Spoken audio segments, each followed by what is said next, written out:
What a story this is. So 6 years after President Trump ordered the strike that took out Iranian General Qasem Soleimani, the feds are now kicking his niece and his grandniece out of the United States, where they have been living the high life over the last many years. Secretary of State Marco Rubio has been all over this effort, and he posted this. Until recently, Hamadeh Soleimani Afshar and her daughter were green card holders living lavishly in the United States.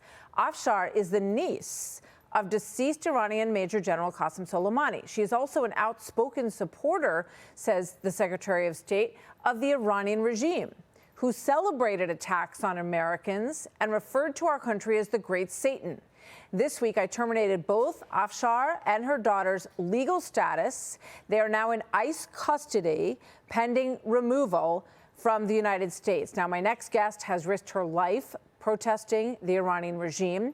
She has survived multiple assassination attempts by outreach from the IRGC in this country on her front porch that you see here 4 years ago. Those people were convicted in a New York courtroom. The incredibly brave Iranian-American journalist and activist Masih Alinejad joins me now. Masih, welcome. Good to have you here as always. Thank you for joining us today.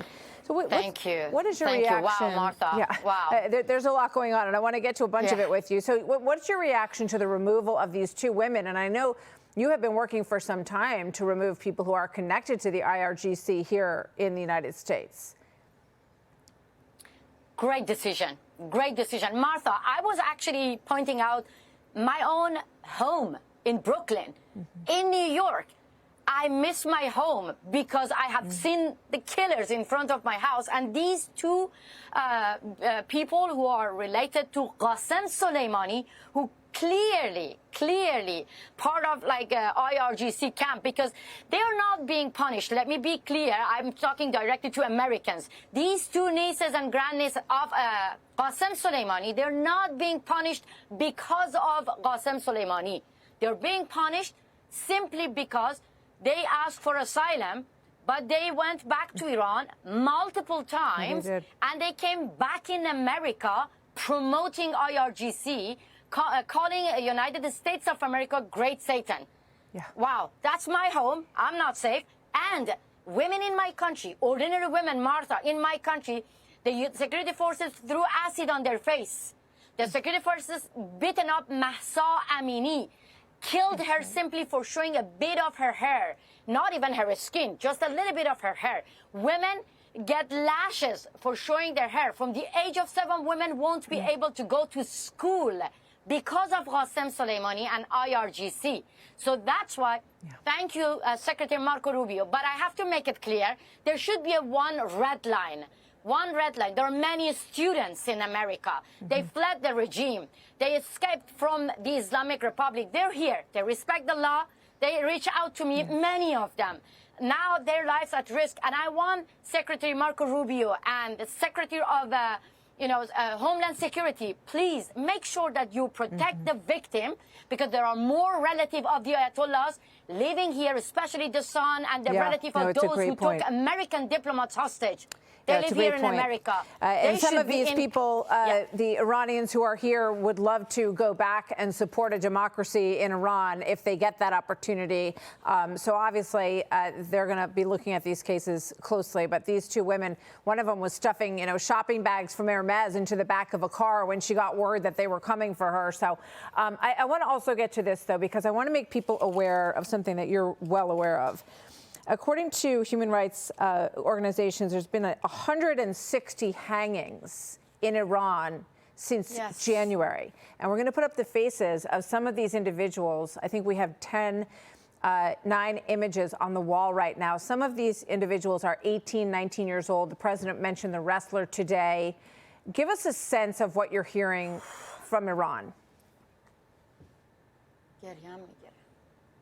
Martha, you have done a great job by actually showing their faces, because I was actually wrote their name before coming here, and I was telling myself that how sad is this, that they became like a number, like statistics for the rest of the world. That's beyond sad.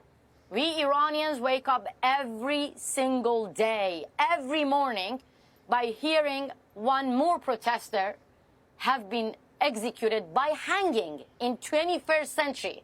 This is the war being waged on us Iranians.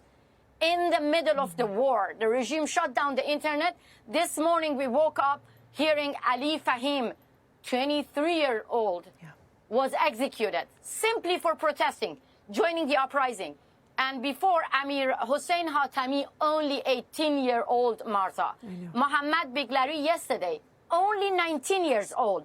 And look, that's why I get frustrated when I see the relative of Javad Zarif, the relative of Hassan Rouhani, the relative of Masoumeh Ebtekar, the relative of Mohammad Yazdi. These are the Islamic Republic officials living in America, but these people are being executed. And now there is a father called Mohammad Abbasi with his own daughter. They're on death row right now. It's chilling. That's why it's I asked President chilling. Trump. And it's so important to show your support and protect for the people victims. in this country to understand these people are being rounded up in the prisons, in their homes, and they're being hung sometimes from cranes in the middle of Tehran to make a point, to frighten everybody back into their homes. So we're following this very closely with your help. Masih, thank you very much. Masih Alinejad.